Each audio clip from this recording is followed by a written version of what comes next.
Hey there! Tonight, we're not walking in the footsteps of lords or knights. We're moving quietly through the shadows, with the servants who made the castle run while rarely being seen.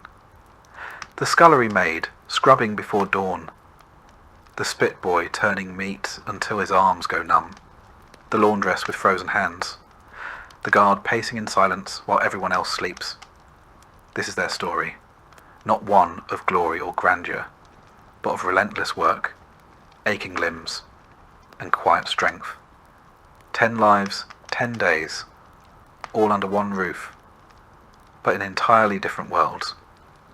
If this kind of soft, grounded history helps you unwind, feel free to like the video and subscribe, but only if it truly brings you peace. And drop a comment letting me know where you're listening from and what time it is. I love seeing how far these quiet stories travel. So take a deep breath, let the fire crackle, dim the lights, and let's begin. Not with royalty, but with those who served beneath them.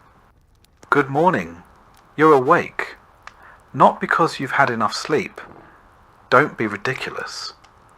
But because the stone floor you were using as a mattress has successfully leached the last bit of warmth from your body. Also, the cook stepped on you. Twice. That's just how your day begins when you're the lowest ranking life form in a medieval castle. Welcome to the thrilling career of a scullery maid. You are unpaid, unwashed, and largely unnoticed unless someone needs something cleaned or someone else to blame. You sleep beside the hearth because it's the only warm place in the kitchen, and by warm we mean marginally less cold than outside. Your bedding is a burlap sack filled with straw that has seen better decades. It smells like burnt fat, wet wood, and crushed ambition. Your shift, that's your one piece of clothing, is made of coarse, undyed wool that doubles as both pyjamas and uniform. It's been boiled maybe twice this year, probably once, possibly never. You rise before the sun, before the roosters, before God, it seems. Why? Because everything that needs to happen before the nobles wake, fire, water, bread, cleaning, is your responsibility. Technically not yours alone, but let's be honest, the other girls know how to hide when work is handed out. You haven't learned that trick yet. Or maybe you just weren't born slippery enough. The hearth is dead. The embers have gone cold overnight. That's bad. A scullery without fire is like a knight without armor. Still dangerous, but mostly just pathetic. You shuffle outside into the pitch-black courtyard, barefoot, because your shoes disintegrated last spring, and were repurposed as door insulation. The flagstones are wet and jagged. You gather kindling with hands too numb to feel splinters. Back inside, you crouch by the hearth and begin coaxing flame from damp wood and angry thoughts. Eventually the fire crackles to life, and you hold your fingers above it until they stop resembling corpse fingers. You're now ready for your next task, water. The castle does not have plumbing. It has you. You haul wooden buckets from the well, gallons and gallons of water, heavy and sloshing, balanced on a yoke across your narrow shoulders. It takes multiple trips. Your arms burn. Your back screams. Your knees wobble like boiled barley. And you haven't even reached breakfast yet. By the time the kitchen staff starts filtering in, yawning, stretching, scratching, you're on your 4th trip to the well. No one thanks you. No one even makes eye contact. You are furniture with legs, that's all. The cook bursts in like a thunderclap, in a bad mood. She's sweating already, barking orders, and armed with a wooden spoon that's been repurposed as a disciplinary device. She shouts something about the stew pot still being crusty. That's your cue to start scrubbing Again. You scrub pots until your knuckles bleed. No soap, of course. That's for rich people and sinners. You use ashes, sand, and lye. If someone remembers to make it, the lye burns. So does the ash, in its own gritty way. You've developed something between a callus and a chemical burn on your right hand. The left one's worse. The scullery is a room of punishment disguised as a workspace. There's no ventilation. The one window is permanently clogged with soot. Everything smells like meat that's been boiled too long, and something else you don't want to identify. You spend most of your day hunched over basins, scraping grease from pewter trenchers, and slapping rats off the table with a ladle. Let's talk about rats. They run this place. You just work here. Mid-morning arrives. You haven't eaten. There's a heel of bread in your apron, hidden and dry as chalk. You gnaw on it behind the doorway, trying not to look guilty. You fail. A kitchen maid spots you, reports you, and now you're assigned to latrine pot duty for the rest of the week. Congratulations. Later, you get promoted to onion duty, which is just a fancy way of saying cry professionally for 2 hours. You chop onions until your face is a waterfall. No one asks if you're okay. Everyone assumes you're just weeping from your station in life. Around noon, the nobles take their first meal of the day. You carry in dishes, step precisely where you've been told, and do not make eye contact under any circumstances. Nobles don't like to be reminded that servants have eyes, or faces, or thoughts. You hold a pitcher for a full hour and are never asked to pour. Your arms go numb, that's normal. After the meal, you clean again. The same trenchers, now slick with gravy. Bones tossed carelessly under the table. Half-eaten pies, chewed grapes, and something that may have once been a fish. You scrape it all into the slop bucket. You're not allowed to keep scraps, but you might sneak one. Just once. Just the crust. Just the edge. Just enough to keep standing. Afternoon blurs into evening. You haul more water. You peel more roots. You mop the floor. You sweep the hall. You get blamed for the dog vomiting in the solar, even though you've never even seen the solar. Doesn't matter. You were there. Spiritually. As the sun sets, dinner prep begins. It's louder now, hotter. The hearth is blazing, smoke filling the rafters. Someone drops a pot. The cook screams. A fire nearly starts. You slap it out with your apron and keep moving. You're allowed to eat again, this time from a shared bowl passed between 5 girls. The stew is mostly liquid. A floating root, a grain of barley, and a suspicious chunk that might be squirrel. Doesn't matter. You eat it. It's food. Finally, dinner is served to the nobles. You stand nearby again, a background character in someone else's pageant. Your feet are soaked. Your back is locked. You haven't spoken in hours except to say yes, cook. Sorry, cook.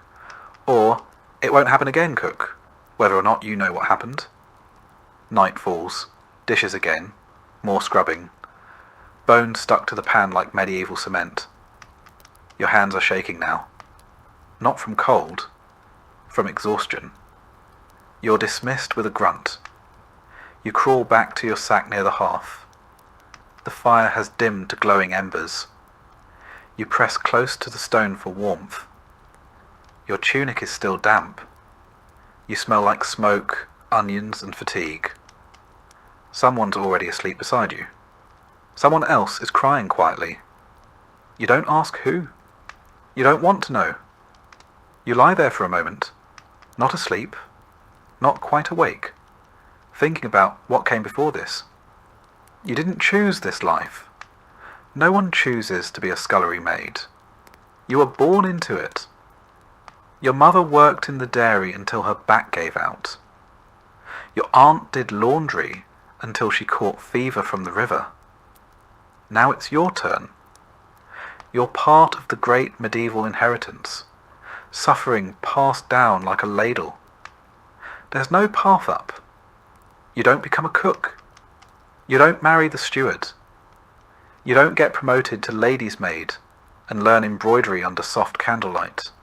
That's fiction. You grow older. Your hands get worse. Eventually, you're too slow to scrub the pots, and they replace you with someone younger, cheaper, and less likely to fall asleep standing up. So, you pay attention to the little things, the rhythm of the kitchen, the shifting alliances between servants, the unspoken rules of survival. Never correct the cook. Always share the driest part of the bread with the girl who's bleeding. Stay out of the steward's way. If you hear a noble's footsteps behind you, move immediately or risk being trampled, physically or socially. There's gossip, of course, the only currency the servants have. Someone swears the chamberlain is sleeping with the lady in waiting. Someone else says he's in love with the choir boy. Someone saw the knight with the red beard eat 5 figs and throw up into his own helmet. That one is probably true. When there's a wedding or a feast, it's chaos. 3 times the guests, 10 times the work, and no time for anything but frantic scrubbing and silent praying. The nobles celebrate, you blister. By the end of those nights, you're not even tired. You're hollow. And then there's winter, the worst of it. You work through your own cough, your own fever. You wear the same shift for weeks, layered with scraps. There are days when the water in your bucket freezes before you can get back to the kitchen. You keep going anyway, because if you stop, someone else takes your spot. And because you've been told that suffering without complaint is a virtue, especially for girls like you. You used to have a name. People used to say it. Now you're just girl. And maybe you there. You're not special. You're not a hero. You're just another invisible cog in the castle machine. And yet, the castle runs because of you. Because you get up before the sun. Because you know how to quiet a squeaky hinge with goose grease. Because you remember which bucket is clean and which one holds the mop water. Because you scrub the pans until they shine like coins you'll never hold. No statue will ever be carved for you. No song sung. But if you disappeared tomorrow, the kitchen would fall apart in a week. You don't sleep well. You twitch. You ache. Your dreams are strange and half-formed. Sometimes of green fields, sometimes of boats sailing away, sometimes of nothing at all.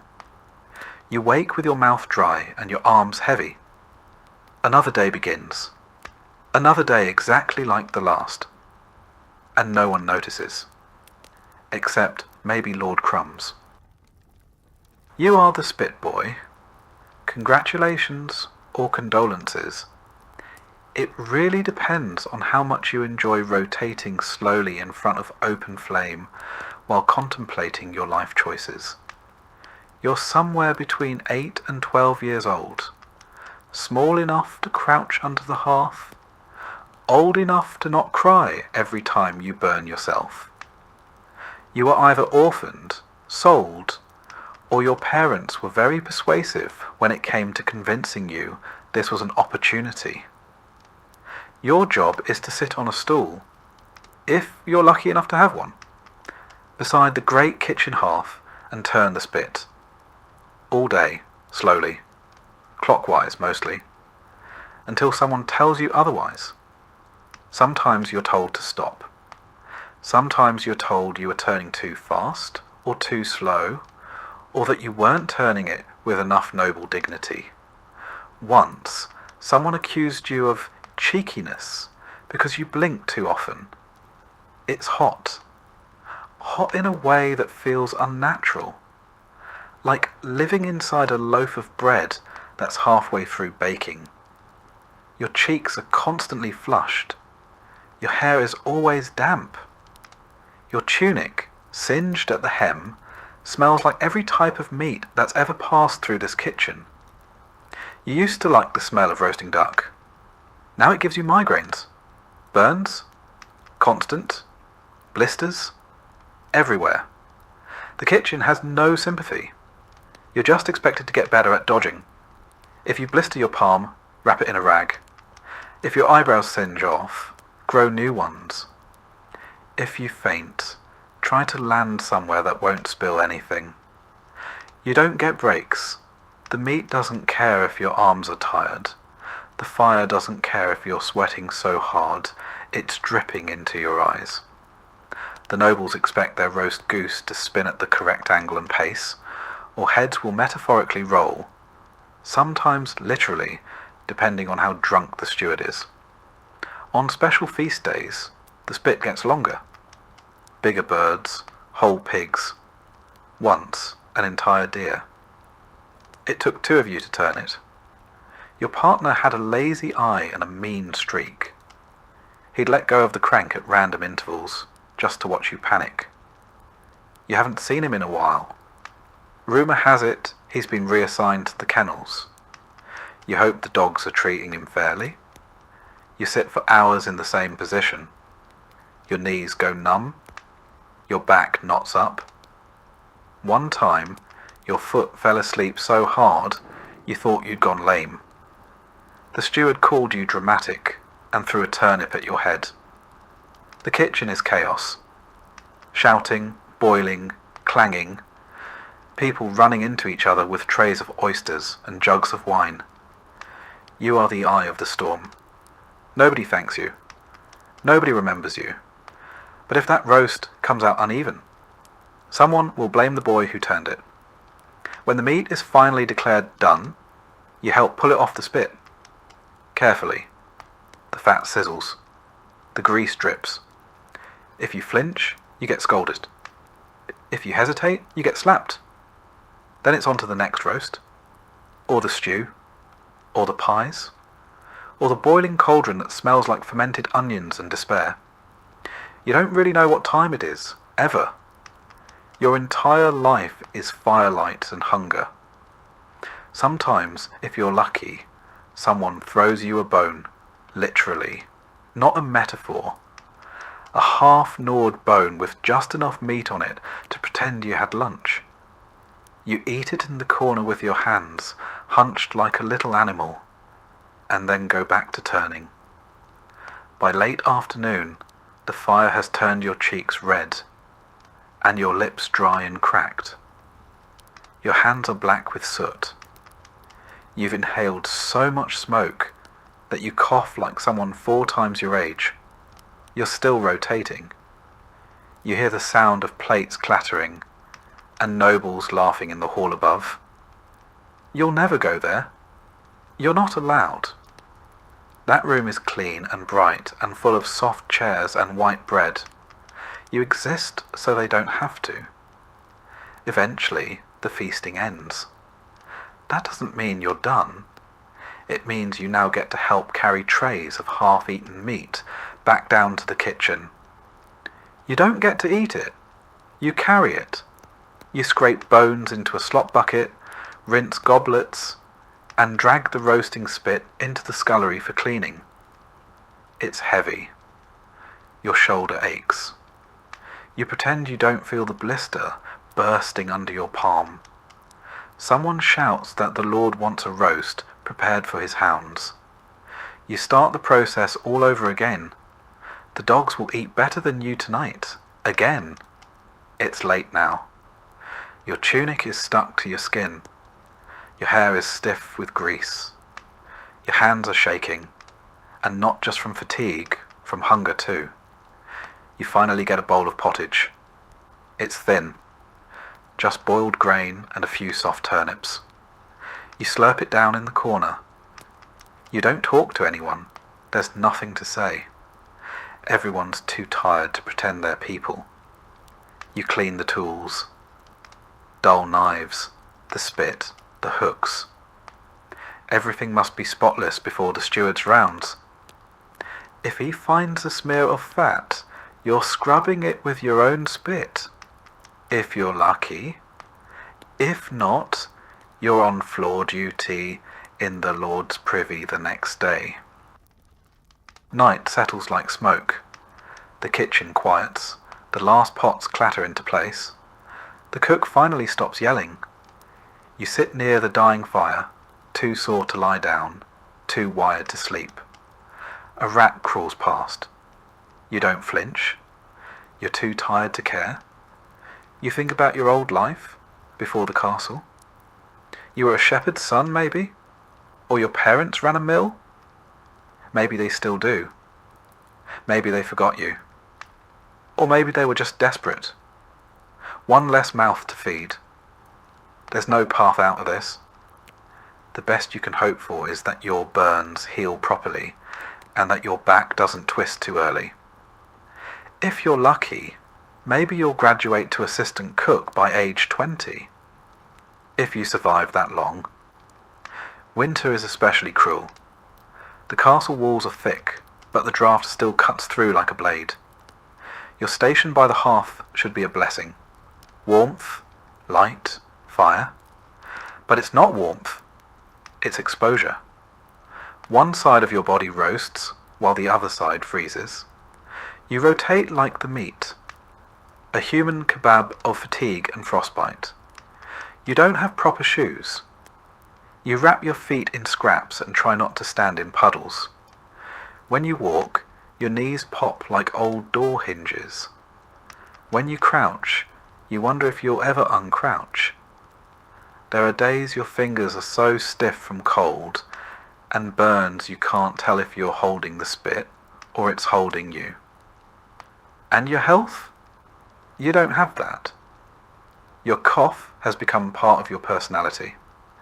Your skin peels from heat rash, then cracks from cold air. You smell constantly of scorched fat, which sounds delicious, but makes people avoid you. You've burned the same forearm so many times it looks like overcooked pork. No one offers a remedy. The apothecary is for nobles. You're told to rub it with pig lard and keep turning.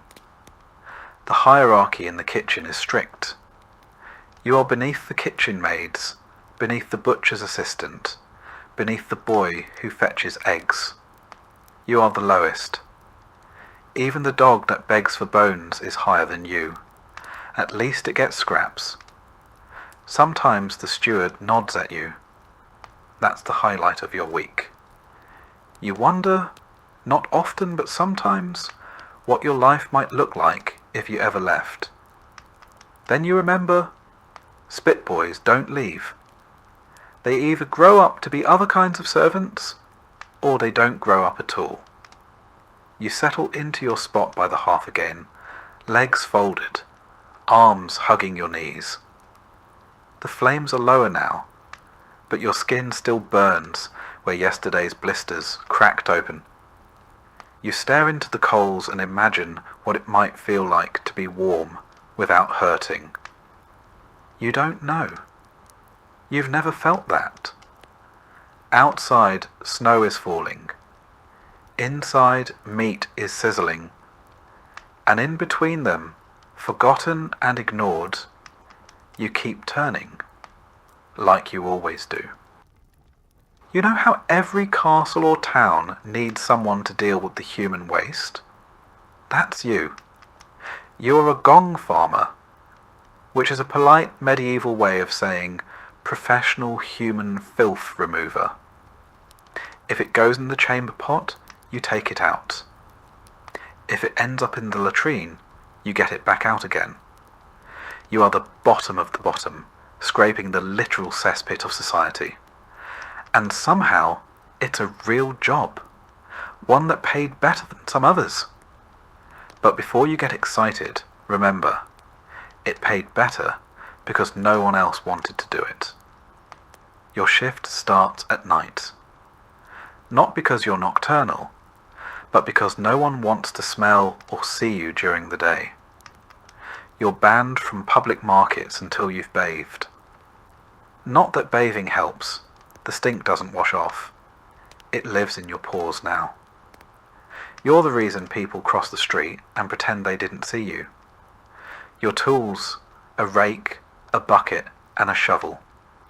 Your uniform, layers of thick wool stuffed with moss and whatever you can find to try and block the smell.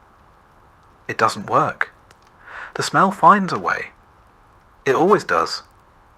Your job is simple. Go to the cesspits. Dig out the compacted, fermented, semi-liquid remains of everything the castle or town has flushed into the earth for the last 6 months. And get it out before it overflows into the streets. You climb down into the pit. Yes, down. Ladder optional. Rope if you're lucky. The smell hits you like a brick wall dipped in sewage and fermented despair. It burns your eyes, coats your tongue, and makes you wonder what choices in life led you here. You breathe through your mouth, but it doesn't help. Now you can taste it. You descend slowly, boots squelching on the moist slope of decomposing waste. The pit is ankle-deep in places, knee-deep in others, and bottomless in imagination. You rake through it all. The recent stuff is bad, but the older layers? That's where the nightmares live. Grey sludge, black crusts, slick masses that burble and shift as if they're thinking about becoming sentient. You don't ask questions. You dig. And what are you digging through? Human waste, of course. Animal waste. Broken chamber pots. Straw soaked with fluids you'll never identify. Bits of food. Bits of cloth. The occasional dead rat. The occasional dead other thing. Once you found a chicken. You still don't know how it got down there. You buried it with some dignity. Sometimes, if you're lucky, you find coins, dropped from nobles who used the latrine in a hurry. You pocket them. You've earned it. Once your bucket is full, you haul it out. You dump it into your cart, an open wooden box on wheels that creaks like it resents you. You repeat this process a dozen times. More if the castle's had a feast recently. And you always do it at night, under torchlight, because the people above don't want to see the cost of their comfort. You work in silence. No one talks in a cesspit. Once your cart is full of what medieval records gently call night soil, you roll it through the quiet streets. The wheels leave tracks. The air behind you wilts. If anyone sees you, they gag or mutter a prayer. One kid once threw a cabbage at you. You threw something back. You're not proud of it.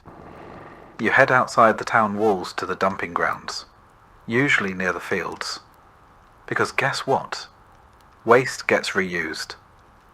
All that filth you collect? It becomes fertilizer.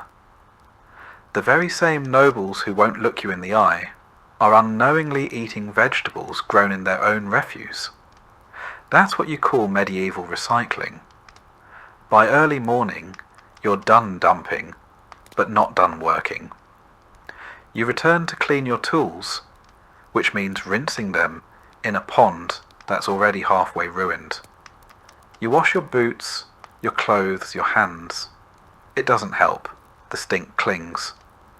Your neighbours can always tell what shift you've worked. Some won't sit near you at meals. Some won't even share a table. You try not to let it get to you. You tell yourself it's honest work, important work. If you stopped showing up, the entire castle would flood in filth within the week. You're not a hero, but you're what stands between society and ankle-deep disaster. You eat alone, most days. Your bread tastes like ash. Not because it's burned, just because everything smells like ash, and worse now. You drink ale because the water's not safe, and because, frankly, being sober around your own job is a kind of masochism. Winter is the worst. Not because it's cold, though it is, but because everything freezes. The waste freezes. Your hands freeze. Your breath turns to steam, and then to regret. You've got to hack through icy crusts with a shovel just to reach the warm, steaming horror beneath. It's the only time you'll ever see something warm and be upset about it. Summer isn't better. Summer bakes everything. The stench gets airborne. Flies swarm. Wasps show up for reasons you don't understand. You sweat so much it soaks through your shoes. You've tried everything to mask the smell. Vinegar, crushed herbs, even rubbing yourself with mint leaves. All it does is make the stench floral. People joke about you behind your back. Smells like a Gong farmer is an insult. Some people assume you're stupid. You're not. You know how to brace a ladder with one leg while hauling 40 pounds of waste up a rope with the other. You know which side of the pit is safer to stand on after rain. You know which torch oils don't explode when dropped into methane pockets. That's science. Or something like it. And here's the kicker. You make more money than most servants. Yep. This is one of the few medieval jobs that actually paid well. Not luxuriously. You still live in a one-room hut on the edge of town. But better than a cook's helper or a baker's boy. Because no one else wants to do what you do, ever. They'd rather starve than crawl through what you crawl through. That's your leverage, your curse, your wage. By night's end, you're done. You drag your empty cart back to the yard. You lean your shovel against the wall. You sit down on a log. Not because it's clean, but because it's there. You sleep outside when the smell gets too bad. Your wife, if you have one, insists. Your kids say you smell like boiled cabbage and sin. You can't argue. They're right. You close your eyes, but the scent stays. It always stays. You smell it even in your dreams. Your hands don't look like hands anymore. The skin is always cracked. The fingernails black from grime. No matter how long you soak them, the calluses stay. You've stopped trying to scrub them clean. The soap costs more than your dignity. You used to be able to smell flowers, grass, firewood, not anymore. Your nose is broken, not physically, but spiritually. All you can ever smell now is rot. If a cart of apples rolled past you, you'd think they'd gone off. You've been rewired. Sometimes the castle guards joke with you. They say things like, "Don't fall in," and laugh, like that's the first time you've heard it. You smile politely and pretend it's funny. Once, one of them shoved you near the edge of the pit for a laugh. You didn't smile that time. You have dreams, rarely, about becoming something else. A baker, maybe. A scribe. But when you wake up, your hands still smell like last night. And so you rinse your face, adjust your sackcloth tunic, and walk back to the pit. Because even in dreams, someone has to carry the bucket. As the sky turns grey and the roosters begin their song, you haul your last bucket, scrape your last shoe, and exhale into the morning. The castle will wake soon, oblivious. The nobles will relieve themselves into gilded bowls, unaware of what happens after. And you'll vanish into shadow again, like the stink you carry. That's your job, that's your role, that's your day.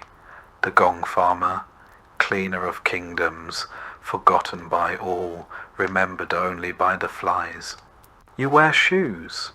That alone makes you higher in rank than 3/4 of the castle staff. They're stiff leather, curled at the toe, and they squeak when you walk, which is unfortunate, because silence is part of your job. You're the apprentice to the chamberlain, which means you carry ledgers, memorize inventories, and pretend to understand what the words protocol and accountability really mean. You're not noble, of course. Don't get any ideas. You're a servant, but you're a servant with access. You enter rooms others only clean. You witness things most peasants couldn't spell. You fetch parchment, write numbers, and maintain calm when the countess is screaming that her linens smell like goat. Your day begins before the lords rise. You wake in the servants' hall near the good fire, the one not used for cooking rats or heating piss buckets. You splash water on your face, comb your hair with your fingers, and brush your tunic clean with your own sleeve. Presentation matters. First task, candles. You walk the long hallways replacing the stubs with fresh tallow tapers. Beeswax is for the chapel and the great hall only. Everyone else gets the cheap stuff that smells faintly of sheep. As you move from room to room, you know anything out of place. That's your second job, to notice. If the salt cellar is low, you write it down. If the wine stock is 2 casks short, you investigate. If the chamber pot in the guest room is full, you find someone else to deal with it. You delegate downward. It's tradition. The chamberlain is already awake, of course. He never sleeps, or so it seems. He's a narrow man with a sharp nose and sharper expectations. He smells faintly of ink and dried lavender. His robes are always spotless, and he always knows when you've made a mistake, sometimes before you make it. He speaks in lists. 2 bolts of woolen broadcloth, 4 barrels of lamp oil, 1 visiting friar with dietary demands bordering on heresy. You nod, write it all down, and pray you don't spill ink again. Last time you did, he made you recopy an entire month's ledger by candlelight, while the steward watched and chewed pickled herring directly into your ear. Your job is part clerk, part courier, part scapegoat. When the linens go missing, it's your fault. When the firewood is damp, it's your fault. When the lord's hunting dog defecates in the guest stairwell, somehow, still your fault. Mid-morning is for inspections. You follow the chamberlain through halls and chambers like a silent, scribbling ghost. He taps walls, lifts bed covers, tastes wine, sniffs rushes. You nod and record. You try not to sigh. Once you caught yourself yawning and spent the rest of the day organising dry peas by size and colour. You envy no one in this castle, except maybe the cook's dog, who at least gets to bark without consequence. Lunch is not a break. It's a logistical nightmare. Who eats what, when, and where? And who is seated 2 spots away from whom, so no one accidentally reignites a blood feud over pigeon pie. You carry seating charts, correct titles, and gentle reminders that Lady Cressida is no longer speaking to Lord Alric since the Lent wine incident. After the meal, the chamberlain reviews accounts. You sit across from him in the solar, reading aloud each line item. Wax, fish, salt, horseshoes, ink, wool, barley, mead, soap, barley again. The list never ends. Occasionally he asks you for the weight of a cask, or how many loaves can be cut from a stone of flour. If you hesitate, he raises 1 eyebrow. You'd rather be slapped. Then come the visitors, nobles from another estate, a wandering knight, some distant cousin who's somehow always between holdings. They arrive with trunks and egos and dietary needs. You show them to their chambers and take careful notes on what linens they receive. Not because anyone will thank you, but because someone will absolutely blame you when they vanish. You're also responsible for the castle's keys, or more accurately, for fetching them. The armory key, the wine cellar key, the upstairs wardrobe key that fits nowhere but is still important. You carry them in a pouch tied tightly to your belt, and you touch them reflexively, like prayer beads. Losing them would be a career-ending scandal, possibly a beating, possibly exile, possibly worse, permanent latrine duty. By late afternoon, the lists have turned to logistics. A shipment of salted herring is late.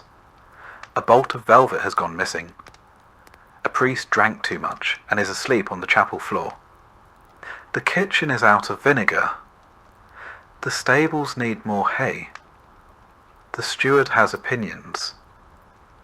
You listen, you nod, and you draft a polite response in the chamberlain's hand. Sometimes you draft love notes. Yes, really. There's a noble lady who insists on communicating only via letters. She dictates them to you behind a curtain while feeding her lapdog strawberries soaked in cream. You write what she says, edit out the madness, and deliver the wax-sealed nonsense to a knight who blushes like a baker's oven every time he opens one. Evening approaches. Candles again. You pass through the halls with a taper and a snuffer, relighting what's gone out, trimming what's burned too low. The halls are quieter now. The nobles drink, the servants breathe, and you are somewhere in between, not invited to either world, but required in both. You check on the guest rooms again, fluff the rushes, straighten the curtains, ensure that no one has died, spilled wine, or eloped without proper documentation. By now your feet hurt, your head pounds, and your fingers are stained with wax and ink. You haven't eaten since morning, but you won't eat until the chamberlain finishes his supper and dismisses you. Sometimes he forgets. You sit outside his chamber for an hour while he recounts stories from his youth to a bored page boy who probably dreams of becoming a knight. You doze with your chin in your palm and your stomach caving in. Eventually the door opens. You're dismissed with a flick of two fingers. You bow, murmur thanks, and retreat to the servants' quarters. Your bunk is narrow. The fire's out. Someone else has stolen your blanket again.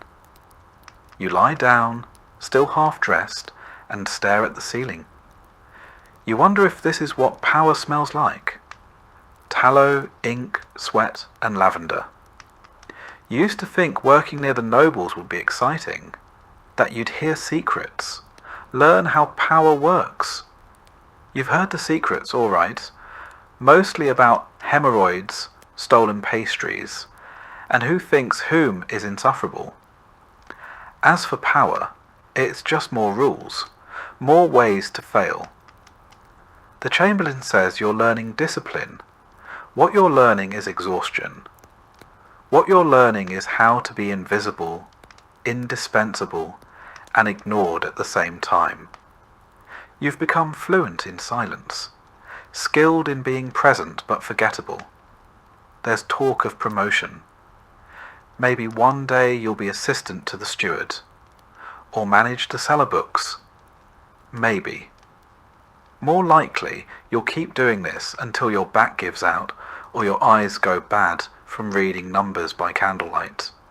There's no pension, just a slower decline, and still you show up, because your work keeps the chaos stitched together, because the castle doesn't run without you, because someone needs to make sure the salt stock matches the winter ration plans, and because if you don't, someone will notice.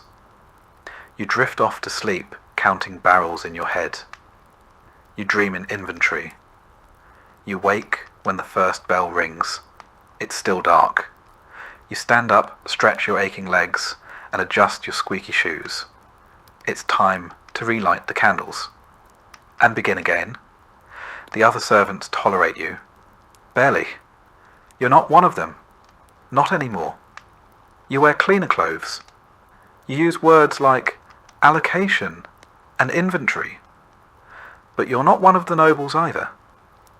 They forget your name even as you light their hearths and refill their inkwells. You exist in the middle, a walking reminder that power trickles down slowly and responsibility floods upward. And still, you show up. Because showing up is what keeps the castle standing. And tomorrow, like today, you'll carry the lists, count the candles, and be blamed for everything that goes wrong. You start your day in a barn that never quite sleeps. The horses stir before the sun rises, snorting clouds of steam into the frozen air, hooves clattering softly in stalls layered with straw and the occasional rat. You are the stable boy. That means you shovel, you brush, you haul, you get kicked, often, but mostly you apologize to creatures that outrank you in both grace and nutrition. You sleep in the hayloft above the main stable, if you can call it sleep. The floorboards are thin, and the horses below never stop shifting. You hear everything. A tail swishing, a hoof stomping, the unmistakable sound of something large defecating very close to your pillow. Your hands are already cracked before dawn. You pull on the same stiff boots, the same sour-smelling tunic, and climb down the ladder. The cold hits you like a slap from God. You start mucking out the stalls. One by one. Shovel, pitch, shovel again. It's not glamorous. It's not even tolerable. But it has to be done before the master of horse arrives, or else you'll spend the morning with a split lip and a lecture on discipline. You work fast, but not too fast. Moving too quickly spooks the horses, and spooked horses are worse than angry nobles. They bite, rear, and crush. You've already broken 2 fingers and once got a hoof to the ribs that left you coughing blood for a week. Still you love them, the animals. They don't lie. They don't yell. They don't pretend to be better than you. The stable smells like hay, manure, sweat, and horse, which is somehow worse and better than anything inside the castle. You don't mind it anymore. You've stopped smelling things the way regular people do. You know the scent of a healthy stallion versus one with colic. You can tell when a horse is nervous just by how it breathes. These animals make more sense than most people. After the stalls are cleared, you fetch feed. Heavy sacks of oats and hay bales, stacked high in the loft. You lower them one by one, careful not to twist your back again like last winter. You nearly passed out and the master said, "He's faking it," before throwing a bridle at your head. Feeding is a delicate dance. Some horses are greedy, some are shy. Some will bite your hand if you reach at the wrong moment. You've got scars to prove it. You pat their necks, check their hooves, and whisper nonsense to keep them calm. They know your voice. They trust you more than most nobles ever will. Mid-morning means grooming. You brush, curry, clean hooves, and untangle manes. You pluck burrs, wipe noses, and scoop more dung than you care to count. If the lord is riding, you polish the tack until it gleams. Not because he'll notice, but because the master of horse will. And if anything is amiss, it's your hide that gets tanned, not the leather. Sometimes the nobles bring dogs into the stable. Hunting dogs. Loud, twitchy things with more pedigree than sense. You clean up after them too. No one ever says thank you. When the lord decides to ride, and he always decides last minute, everything changes. The stable turns into a whirlwind. You saddle his best gelding, the one that doesn't like to be touched. You check the straps 3 times. You wipe the bit with a cloth. You make sure the stirrups are exactly how he likes them. Too short, of course. Because fashion over function is eternal. Then you stand aside, quiet and invisible, while he mounts. If the horse fidgets, it's your fault. If he slips in the mud, it's your fault. If he falls and breaks a nail, it's probably still your fault. You'll hear about it for weeks. In the meantime, you fetch fresh water, sweep the yard, and stack more hay. The smell of leather and sweat clings to your skin. Your shoulders ache, your arms throb. You've pulled muscles you didn't know existed and bled in places that shouldn't. You get a break sometimes, but it's not restful. You sit on a stool, sip warm ale from a tin cup, and stare at the dust motes drifting through the air like exhausted ghosts. You don't talk. Your jaw hurts from clenching it. Your body hurts from existing. But the horses still need brushing. In winter, it's worse. Your fingers go numb even inside gloves. The troughs freeze. The breath from the horses steams in the cold like dragon smoke. You break ice with a hammer just to get them a drink. Sometimes you wonder if anyone inside the castle even knows the stable has no insulation. In summer, you're a walking blister. You sweat through your tunic, your shirt, your soul. Evening arrives with flies. Clouds of them. They gather in the corners of the stable, buzzing like tiny curses. You swat them away half-heartedly while cleaning out the last stalls. One of the older mares has soiled her bedding 3 times today. She's nervous. Bad weather is coming. You feel it in your joints, the way the air shifts. You know before the sky even darkens. You sweep again.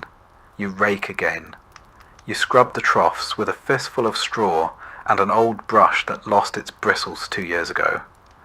No one replaces it. No one notices but you.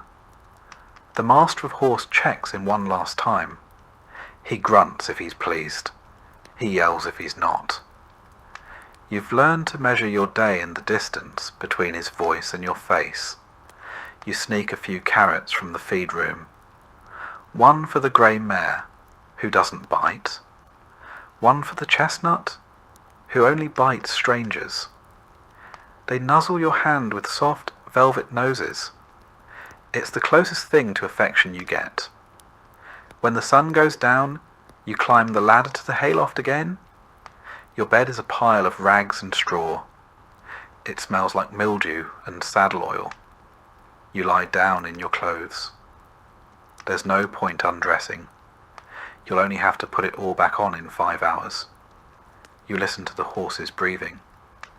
You listen to the wind pressing against the wooden slats. You count hoofbeats in your dreams. You'll be up before dawn. Again, no one at court knows your name. They call you boy, even though you're nearly 17, and your back creaks like a drawbridge. When you pass in the halls, they wrinkle their noses. Not because you're rude, but because you smell like a life they don't want to imagine. Still, some nod. The kitchen maid leaves you crusts. The blacksmith grunts a greeting. Once, a knight gave you a silver coin because you calmed his stallion before battle. You still have it. You don't plan to spend it. It's proof that you're not invisible. You're not stupid. You know you won't rise high. There's no ladder from stable boy to steward. No horsebrush that turns into a sword. You're not going to become a knight, not even a squire. But you know animals, and that's something. You know how to wrap a wound, calm a foal, and spot a lame leg before it gets worse. You matter, in a quiet way. You've seen what happens to boys who can't take it. They leave, or break, or disappear one night after a whipping. No one asks questions. You do your job and keep your head down. In bad weather, the stables leak. In summer, the hay rots. In winter, your breath ices on the rafters. But the horses are still there, waiting, breathing, trusting. And that's enough. Not always, but most days. So you close your eyes, listening to the weight of hooves in straw, the creak of wood, and the soft breath of creatures that never judged you. Tomorrow it starts again. You are the stable boy, and the horses need you. You don't stay for the praise. There isn't any. You stay because the horses know your voice, because they nicker when they hear your boots, because in a world full of orders, lies, and punishments, this is the one place where you're trusted, not for who you are, but for how you move, how you speak, how you listen. And that kind of trust, that's rare, even in a castle. You wake up with a paw in your mouth. Again, it belongs to a turnspit dog, short-legged, long-bodied, vaguely miserable, like a sausage with trauma. He's sprawled across your straw pallet, snoring softly, his fur matted with kitchen grease, and what might be duck fat. You don't mind. He's warm. And honestly, he smells better than most of your co-workers. You're the turnspit dog keeper, which means you are the invisible, overworked, underfed bridge between noble cuisine and the medieval animal treadmill. Yes, that's a thing.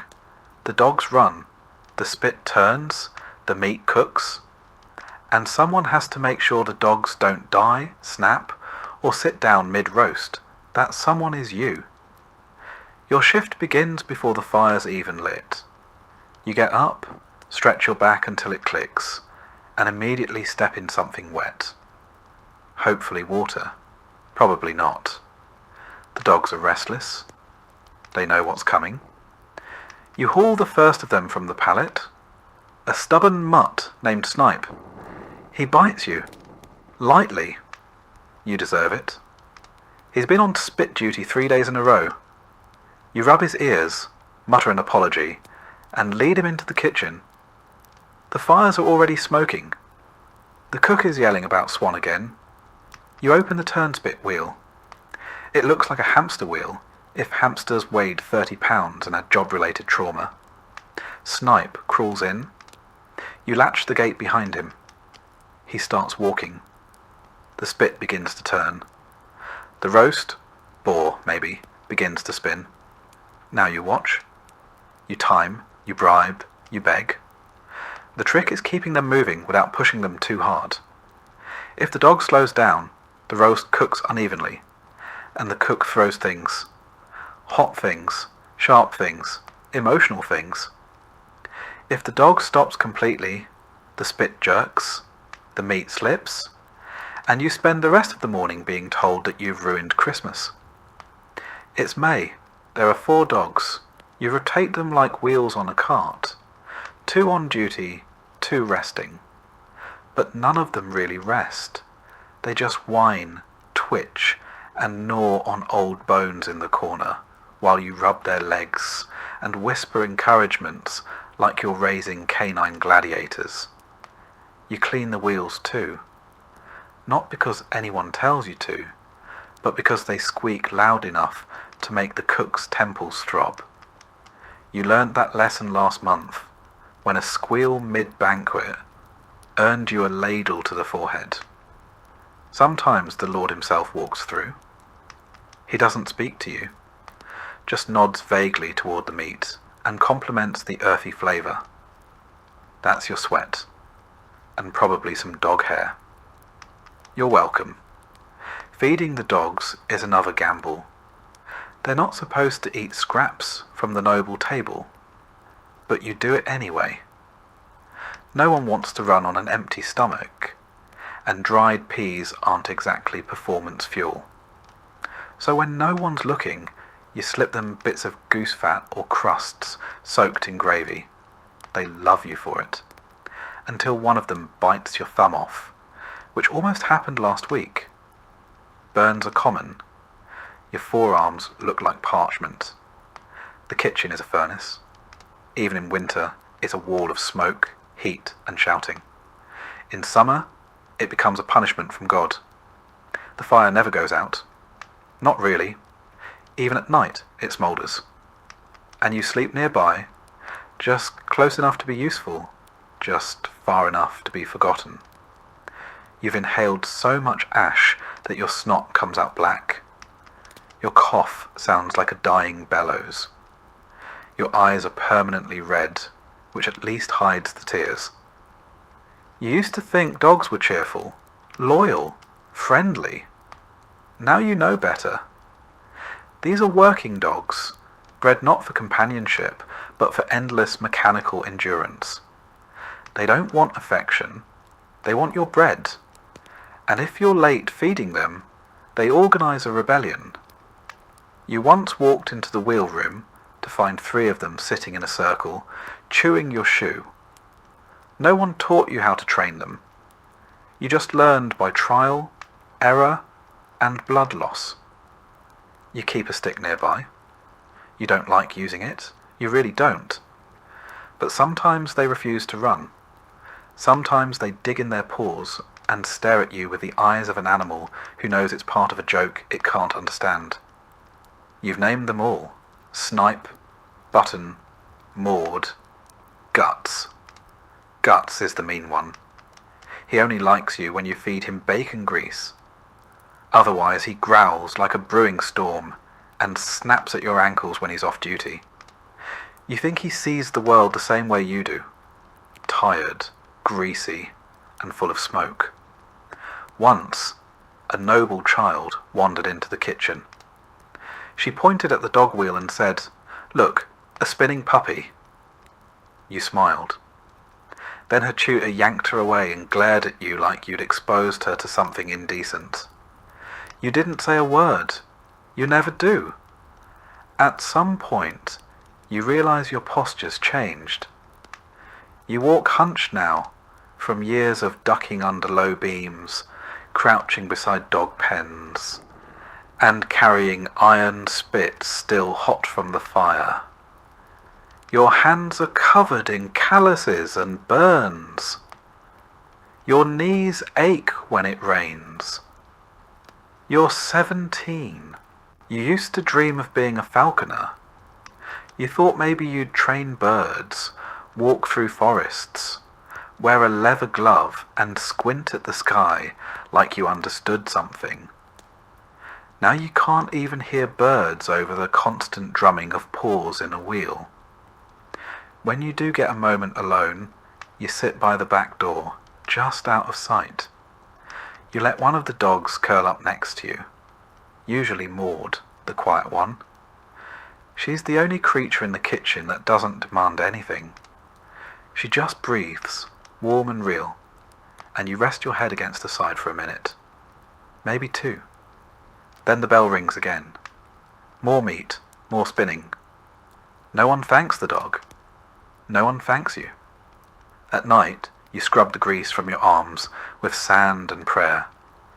You curl up in straw, listening to the slow pant of sleeping dogs and the lingering sizzle of fat in the hearth. You dream of running. Not from anything, just running. And the wheel keeps turning. Sometimes you hear the nobles talk about the charm of rustic kitchens. They mean the decor, the roasted swan, the smell of herbs they think came from the garden, and not from the sweat of the scullery maid who harvested them barefoot in the dark. They don't know you exist. They don't know the dogs exist. If they do, they think it's quaint. A detail for the minstrels to include in their songs. The turning hounds of House Wexford, or something equally oblivious. You once overheard a bard say that turn-spit dogs enjoy the exercise. You nearly choked on your own laugh. You've learned a strange patience working here. You don't argue. You don't complain. You just keep the wheel turning. You feed the dogs, tend the injuries, clean the wheel, and hope the day ends without blood. You've seen worse. One boy got his hand caught in the gearing last year. He doesn't work here anymore. You're not sure if he died or just became someone else's problem. You have a small cloth pouch hidden behind a beam. Inside is a bit of cheese you've been saving, a button shaped like a flower, and a dog's tooth. Guts lost it during a particularly bad day. You keep it like a relic, a reminder that even the meanest dog can break under pressure. Your ears ring from the shouting, from the heat, from the spin. Your bones hurt. Your stomach is never quite full. But every once in a while, one of the dogs nuzzles your arm after a long run, and in that brief, strange moment, you feel seen. Not by the castle, not by the cook, but by something living. And for now, that's enough. Because in this place, even the smallest kindness, a warm side, a steady breath, a dog that doesn't bite, is worth holding on to. Especially when the fire never goes out and the wheel never stops. You fall asleep to the sound of paws on wood, and wake to the same, as if the night itself is on a spit, slowly turning. You wake well before dawn, in darkness and cold. The castle walls don't hold warmth, not for the likes of you. The embers in the hearth are long dead, and your breath fogs in the air above your rough blanket.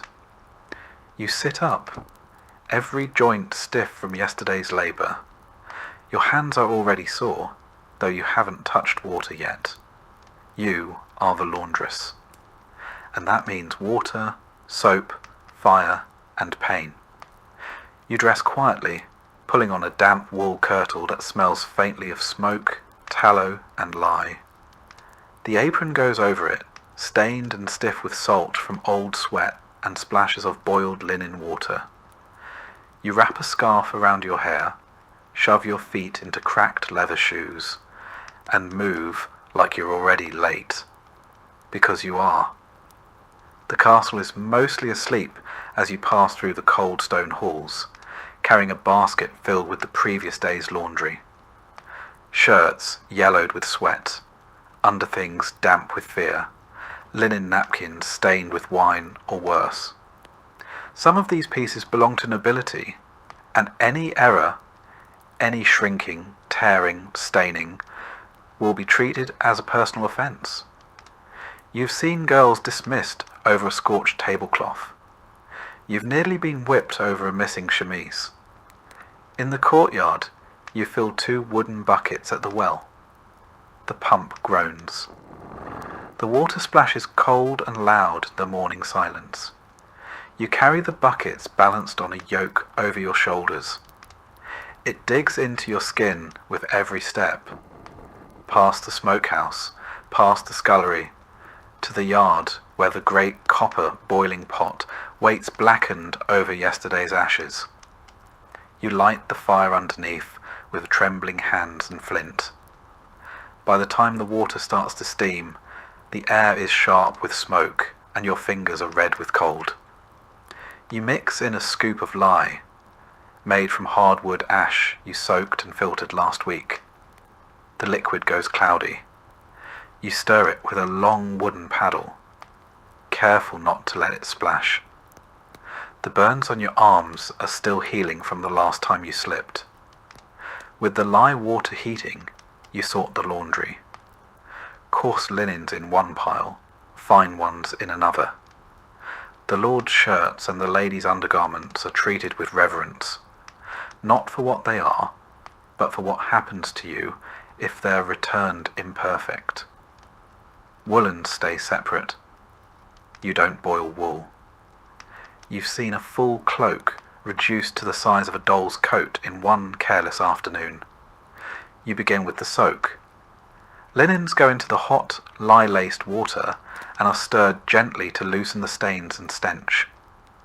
Then comes the scrubbing. At a flat stone slab near the well, you kneel and press a servant's tunic down hard against the rock. You rub soap into the fabric, Black soap, made of tallow and lye, harsh on the cloth and worse on your hands. You scrub it in strokes, knuckles whitening. The stone is rough and the cloth is heavy, waterlogged and stubborn. When you dunk it into a barrel to rinse, the water clouds instantly. You smile faintly. Progress. The rinse water is cold. So cold your fingers go numb within minutes. You work anyway, switching hands, clenching them to keep the blood moving. Every now and then, you blow on your fingers and flex your wrists, but it barely helps. You think of other women, the scullery maid, the wood carrier, and know they're cold too. It doesn't make you feel better. It just reminds you you're not alone. Once the worst of the dirt is out, you haul the linens to the stream that runs behind the outer wall. There, in the shallows, you beat the larger items, sheets, tablecloths. With a wooden paddle, you swing and smack and swing again, the water splashing up your sleeves. Every blow knocks out dirt. Every splash soaks your skin. You can barely feel your knees in the mud. Around you a few washerwomen from the village do the same. No one speaks. No one needs to. The only sound is water, wood, and the occasional sigh. When the linens are beaten, rinsed, and twisted dry by hand, a process that leaves your shoulders screaming, you drape them over bushes or on long ropes strung between trees. In summer, they dry in the sun. In winter, you hang them near the hearth, praying they don't catch fire. Damp fabric and open flames make uneasy neighbours. You tend the fire again, check the boil, stir the next batch, fetch more water. You lose track of time in the repetition. Haul, soak, scrub, wring, hang. By midday you can't feel your forearms. By afternoon, your lower back is a knotted rope. There's a moment, though, when the lady's veil comes clean, a stubborn wine stain finally gone. You hold it up, steaming, white against the smoke-dark sky, and feel a flicker of pride. Brief. Then you spot a fray at the hem and mutter a curse. You'll have to patch it and pray no one notices. When all is hung and steaming gently in the afternoon wind, you sit for a moment on an upturned bucket, just to breathe. You tear a bit of crust from the pocket of your apron. Hard bread, mostly stale, but food all the same. You chew slowly and watch the linen dance in the wind. Then you're back at it, collecting the dry, folding the crisp, cold shirts, checking for mist stains or lingering damp. You sort the noble garments into a separate basket, laying a cloth between each folded item like layers of armour. You'll deliver these by hand, quietly, without making eye contact, without drawing attention. You are invisible. You must stay that way. At the kitchen door, you exchange a nod with the scullery maid, who smells like fish and onions and exhaustion. Inside, the cook shouts something about missing cloths. You wordlessly pass her a folded bundle of kitchen rags. She grunts her thanks. You leave before she can remember your name. The last stop is the Lord Solar. You knock. A servant answers. You hand him the basket with a practised bow. He doesn't thank you. He closes the door. Your hands are raw. Your neck aches. Your back feels twisted. But nothing is stained. Nothing is missing. That means today was good. You return to the laundry yard to put out the fire, empty the tubs, and rinse the soapstones. A sheet has blown loose and lies half in the mud. You grab it before anyone sees. It's only a little dirty. You'll wash it again tomorrow. You don't complain. There's no point. At last, just as the sun begins to set behind the battlements, you sit again, this time longer. You hold your hands out toward the fading warmth of the fire, and feel the pain pulse back into them. Your nails are chipped. Your fingertips are peeling. But they still work. In your apron pocket, you carry a scrap of linen, a torn piece from a ruined towel. You've been sewing it into a handkerchief in quiet moments. There's no time for that tonight, but just knowing it's there gives you something that belongs only to you. You eat in the servants' hall, pottage, bread, warm ale. You eat quickly, quietly, eyes low. Then you return to your pallet near the chimney. Your shift is over. Tomorrow will be the same. Water, soap, fire and pain. But tonight you sleep. When all is hung and steaming gently in the afternoon wind, you sit for a moment on an upturned bucket, just to breathe. You tear a bit of crust from the pocket of your apron. Hard bread, mostly stale, but food all the same. You chew slowly and watch the linen dance in the wind. Then you're back at it, collecting the dry, folding the crisp, cold shirts, checking for mist stains or lingering damp. You sort the noble garments into a separate basket, laying a cloth between each folded item like layers of armor. You'll deliver these by hand, quietly, without making eye contact, without drawing attention. You are invisible. You must stay that way. At the kitchen door, you exchange a nod with the scullery maid, who smells like fish and onions and exhaustion. Inside, the cook shouts something about missing cloths.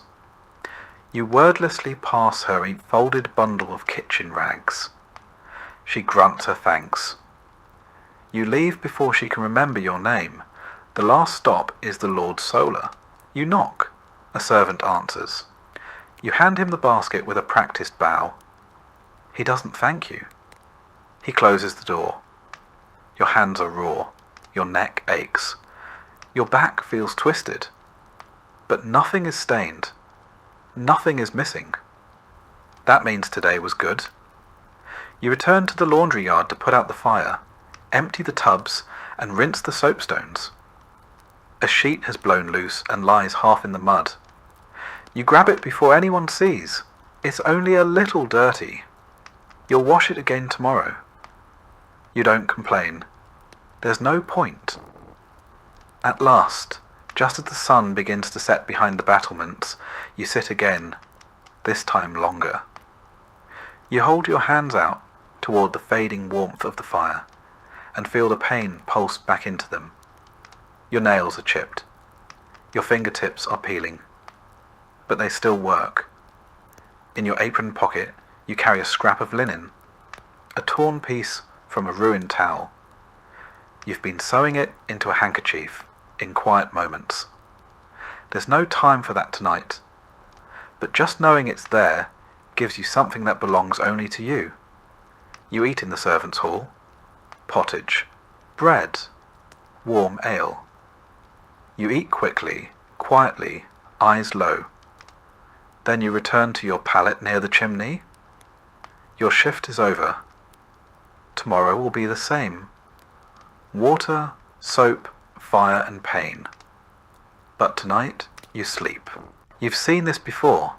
If she rolls too much, she could twist something inside. You throw open the stall and grab her halter. She thrashes, nearly catches your leg, but you hold on.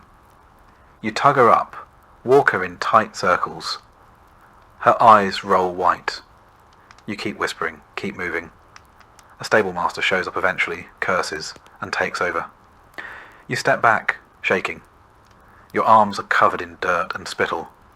Your tunic is ripped. But she's standing now. That's something. You return to your rounds. 2 new guests have arrived. Their horses are skittish from the road. You soothe them as best you can. Soft words, firm hands. One of them nips your sleeve. Another stomps and misses your toe by a hair. You fill troughs again, fetch more hay, sweep the aisle for the 3rd time. You mend the torn girth strap with twine and a bone needle. It's not pretty, but it will hold. The sun sinks behind the outer wall. The wind picks up. You close the stable doors, hang the lanterns, and check each horse one last time. You rub noses, check hooves, refill water buckets. You pat Smoke's neck, avoid Gorse's teeth, and scratch behind Willow's ears. When it's all done, you climb the ladders to the loft. You peel off your boots and flex your raw feet. You're covered in dust, hay, and sweat. But no one was kicked, nothing burned, no horses escaped. That makes it a good day. You eat a second meal in the loft, some cheese you traded a favour for, and a hunk of onion bread too hard for the kitchen to keep. You chew slowly, legs tucked beneath you for warmth. Outside, the castle glows faintly with torchlights. Laughter floats from the great hall. Somewhere, a minstrel plucks a lute string. You hear it through cracks in the wood. It sounds like a dream someone else is having. You don't mind. The horses below shift in their stalls. One snorts, one whinnies softly. They're settling, same as you. You lie back in the straw, arms folded under your head. Your fingers ache. Your knees crack when you stretch. Your back feels like a plank. But you are not dead, and none of the animals under your care are either. That counts for something. You think about the stories they tell, about knights, kings, tournaments. They all forget the boy who saddled the horse, who mucked the stall, who whispered to the animal that would carry a lord into glory or death. That's fine. You're not here to be remembered. You're here to work, and to sleep when the work is done. The wind rattles the shutters. Below you, hooves scuffle, and slowly, slowly the weight of the day pulls you down into sleep. Your last thought before sleep is of a hoof print, perfectly stamped in the mud, rimmed with frost, still steaming from the warmth of the horse that left it. It won't last. It'll vanish by morning. But for now, it's real. And so are you. You wake with a jolt, the butt of your spear still clutched in one hand. You must have nodded off. Again, but only for a moment. You're sure of it. The brazier beside you is nearly out. Just a few orange coals crackling faintly in the darkness. You rub your eyes, shift your weight on the cold stone bench, and peer through the arrow slit beside you. Still night. Still fog. Still your watch. You're the castle guard. Not a knight, not a soldier. Not a man-at-arms with songs written about him. Just a guard. You stand, you wait, you freeze. And if something goes wrong, you're the first to die. It's your second night shift this week, and your knees already ache. You roll your shoulder, feel the bruise from yesterday's training drill. A wooden blade slammed into your side hard enough to rattle your ribs. The sergeant called it a learning moment. You called it something else, silently. Your job is simple. Watch the gate. Watch the wall. Walk the perimeter when the bell strikes the hour. Report anything strange. And don't fall asleep. You listen for the bell now. Distant. Muffled. Probably 5 hours till dawn. The wind whistles through the murder holes overhead, sharp and steady. You pull your cloak tighter. The wool is thin and doesn't help much, but it's all you're issued. Your breath fogs in the torchlight, curling into the stillness like smoke from a dying fire. You stretch your legs and walk a slow circle around the gatehouse interior. The stone floor is slick with old condensation and soot from the torches. You know every crack, every uneven flagstone. You've paced it too many times to count. At the outer parapet, The wind hits harder. Your cloak flaps against your legs. The courtyard below is quiet. A lone dog sniffs around the kitchen door. Somewhere, a drunk stumbles out of the barracks latrine, mumbling a tune and failing to close the door behind him. You don't cool down. Not your problem. Not tonight. You check the iron hinges on the main portcullis. Still locked, still rusted. Still your responsibility if it jams when it's needed most. You run your gloved hand down the edge. It's freezing to the touch. You think about the day shift. Better in some ways. Sunlight, warmth, people to talk to. But during the day there's shouting, drills, inspections. At night you're alone, forgotten. Except if someone breaks in. Then suddenly everyone remembers the night guard. Back inside, you take your seat again. You tilt your head and rest it briefly against the cold stone wall. Your helmet's off. Too heavy for hour 7 of nothing. You rest your hand on your spear like it's a staff or a crutch. Maybe both. You hear something. A sound just beyond the gate. Not a voice. Not quite a footstep. You stand too fast. Your knees complain. You move toward the door. Grip your spear. Hold your breath. It's nothing. A bird, maybe. Or the gate settling in the frost. You wait a few moments longer, then exhale slowly and return to your post. False alarm. You're jumpy tonight. Can't afford not to be. You sit again, slowly. Your joints creak like a drawbridge. You pull a strip of dried meat from your pouch. Cold, hard, a bit of gristle stuck to the edge. You chew slowly, jaw aching. This is dinner. Once, a noble boy sneered at your meal as he passed. He had a pastry in one hand and a silk handkerchief in the other. You didn't say anything. You just kept chewing. That's what guards do. Keep chewing. Keep watching. Keep standing. Until they don't. You remember your first winter watch. Toes numb for days. Fingers purple.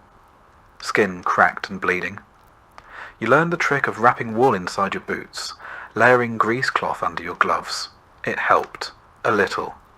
Midnight bells toll. You stand and make your round. From the eastern tower to the west, past the armory, past the chapel. You pause there. Light flickers in the chapel window. The priest must be praying again. He never sleeps either. You climb to the wall walk and scan the woods beyond the outer bailey. Black trees sway in a sea of mist. The moon casts a pale stripe across the fields. You see no movement. You see everything. You think of your mother's farm, of harvest moons and cider, and wonder if she's still there. You hope she is. You make it back to your post just as the brazier dies completely. You don't bother relighting it. The cold keeps you awake better anyway. Sometime after the last bell, the captain arrives. His boots echo on the stone as he enters. He doesn't speak at first, just looks you over, checks the ledger, taps the pike rack once with the butt of his halberd. Still breathing? He asks. Barely, you answer. He grunts, then passes by without further word. He never says, "Good work." You're not here for praise. You're here because someone has to be. He leaves. You stretch once more, rotating your shoulder. The fog is lifting. The sky to the east is beginning to pale. Soon the bells will ring for morning prayer, and your shift will end. The day guards will arrive, loud, well-rested, and freshly shaven. You'll nod, hand off your spear, and disappear back into silence. You descend the tower steps and make your way to the barracks. Your cot is rough. The blanket smells of mildew and smoke, but it's yours. You peel off your cloak, Set your boots beside the bed and sit a long moment before lying down. As your eyes begin to close, you hear the castle come alive, shouting in the yard, buckets clanking, the cook's voice barking orders. You've earned your sleep, but you know you'll be back tonight. The castle doesn't guard itself. There was a time last year, you still remember it, when bandits tried to storm the gate. Not many, just 6 or 7 desperate men, starving, drunk on stolen wine. They came after midnight, thinking the wall guards were asleep. You weren't. You sounded the bell. You shouted. You held the gate while others armed themselves. One of them, a tall one with an axe, almost made it to the portcullis. You caught him with a spear thrust through the ribs. He collapsed at your feet, died gurgling in the dirt. You didn't sleep for 3 nights after that, but no one thanked you. The steward sent down an extra crust of bread. The sergeant nodded once, said, "You did your job?" That was it. You did sleep eventually. And when the bruises faded and the frostbite healed, you were posted right back on the gate, because now they trusted you to stay awake. That was your reward. You shift your weight again, bones grinding. Your hip has a knot in it from years of leaning on stone. You ignore it. You've gotten used to ignoring things. Hunger, cold, the sneers of nobles, the fear of being the first to die if anything truly bad happens. And yet, despite everything, there's pride. Not the kind people toast in halls, but the kind that keeps your back straight when no one is watching. You keep the castle safe. That matters, even if no one sees it. You adjust your gear one last time before bed. The leather straps of your jerkin are cracked, the iron studs dulled from years of wear. Your helmet, dented at the rim, hangs beside your bunk. You should replace it. You won't. It still works. Around you the other guards breathe deep in sleep. Some snore. One twitches as if fighting in his dreams. You envy them. They've done their part. Now they rest. You lie on your side and stare at the wall. The mortar lines look like roads on a map, winding and uncertain. You trace them with your eyes until they blur. Somewhere above, in the solar, nobles stretch in feather beds. Below them, you sleep with a knife under your pillow and your cloak wrapped around your feet. And still, if something were to go wrong in the dead of night, it would be you they send first. Because that's what castle guards are for. You close your eyes, and for a few precious hours you don't have to watch anything. You rise in silence. It's not that anyone is asleep near you, it's that they're all long gone. The scullery maid is curled up by the hearth. The stable boy has vanished into straw. The cook's snores echo faintly through the kitchens. But your work begins now. In the hollow hours no one else wants, you are the night watchwoman. You're not a guard exactly. You don't wear armour. You don't carry a sword. But you walk the halls with a lantern in one hand and a key ring in the other. And if something catches fire, if someone cries out, or if something moves that shouldn't, it's your problem. You wear soft shoes, patched and tied with scraps of cloth. You move without echo, that's the rule. Your dress is wool, thick and plain, with extra layers underneath, because the corridors at night are cold enough to crack teeth. Your lantern clicks once as you light it. The tallow candle flickers, casting long shadows across stone. You check the nursery first. 2 noble children, sleeping fitfully beneath embroidered quilts. You don't know their names. You know when they have fevers, though. You know which one wets the bed. You straighten the blanket and leave without a sound. Next, the Hall of Tapestries. Grand scenes of battles and blood and glory. You pass them slowly, your flame dancing in the glassy eyes of long-dead knights. Something creaks behind you. You don't turn around. Just keep walking. You're not paid to be scared. You pass the library next. It's locked, but you check the door anyway. The last time it was left open, rats chewed through a manuscript, and the steward barked about it for a week. You jiggle the handle. Firm, you move on. The chapel is quiet. A votive candle still burns at the altar. You pause to snuff it, not out of irreverence, but caution. Last winter, a stray ember nearly caught the drapes.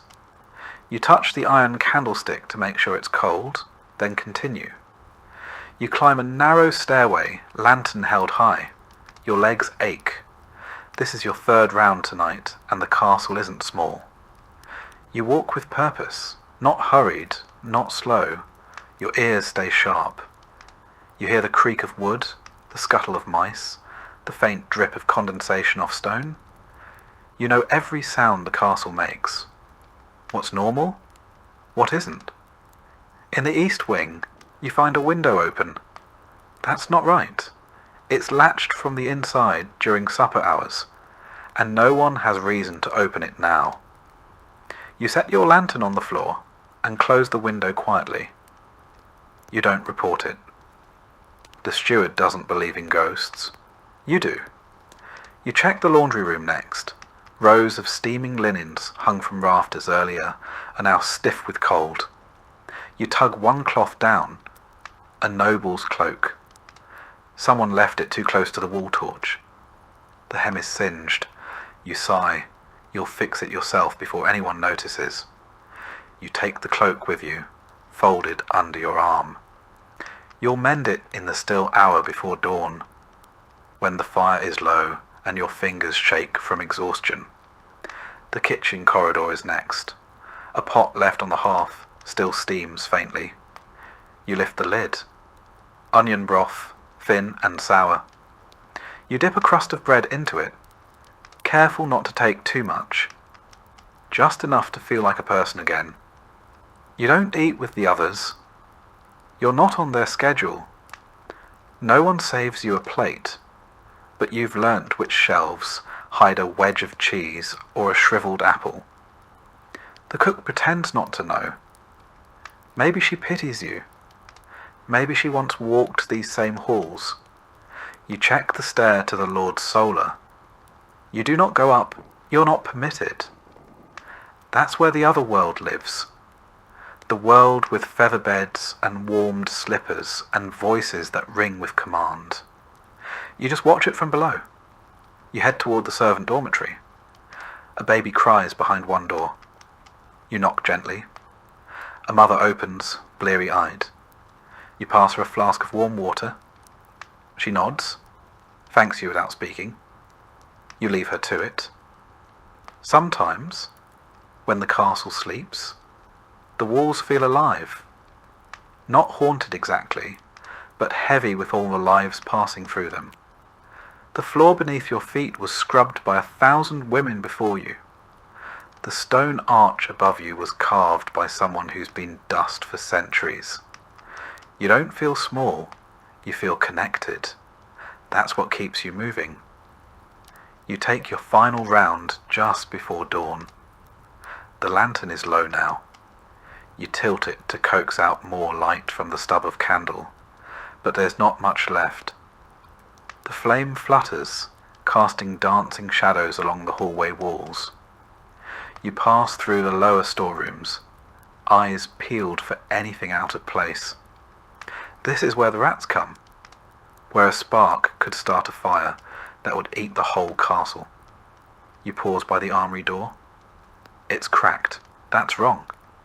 You step inside, heart quickening. You don't have a weapon, just your keys, just your voice. You scan the racks. Swords, pikes, axes, all accounted for. You check the back wall. Nothing. No one. A draught must have nudged the door, or someone left it unlatched. Still, you shut it firmly and slide the bolt home. Back at your seat near the kitchen hearth, you finally let yourself rest. You set the lantern beside you, unwrap the cloak you carried, and pull out needle and thread. The mending takes time. Your stitches are slow, but even. You've done this before. You finish just as the bells toll for morning prayer. The castle stirs. A door creaks. Someone groans. Another day begins. You fold the cloak. You return it to its peg. You climb to your cot above the linen stores, barely more than a shelf. You tuck your legs beneath your skirt, curl into yourself like a letter unopened, and close your eyes. The castle breathes around you. You sleep.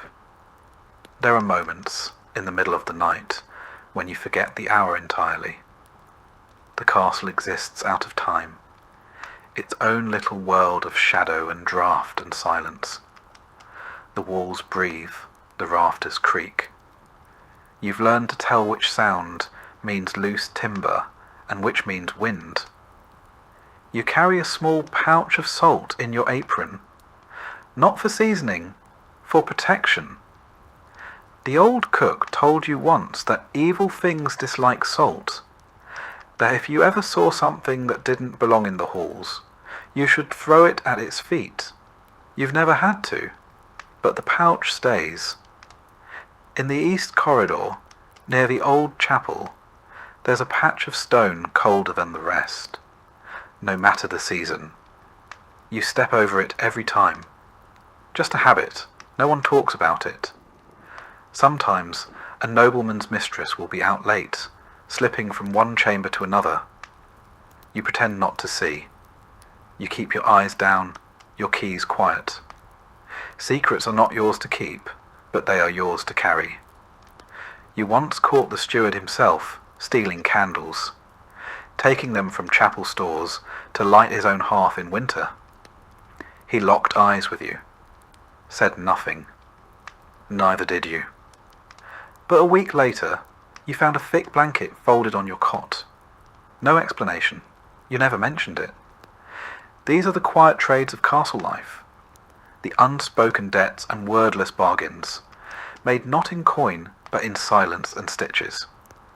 And you are fluent in them.